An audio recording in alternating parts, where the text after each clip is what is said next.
Bokono bwa Ebola esili na territoire ya Beni pe Butembo na Nord Kivu elobi bakambi ba bokolongono bopesi mangwele pe mino misalami na bayi ekolo Congo démocratique na mosusu ya bayi États-Unis nde bopesi elonga na epidemi eye na mbala ya zomi na misato esakoli Dr Jean-Jacques Muyembe.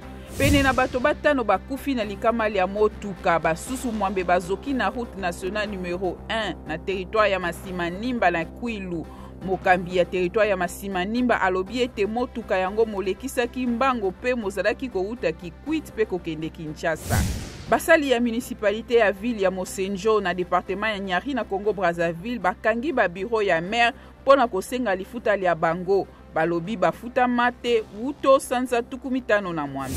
Mbula matari ya France elobi ete kobanda mokolo ya poso ekotala soki mobembo nyonso ya kokende toko uta Royaume-Uni ezali na litomba. Mokano moye mokozwa mapona kobatela mboka na variant Omicron eye ezali kopanzana na lombango.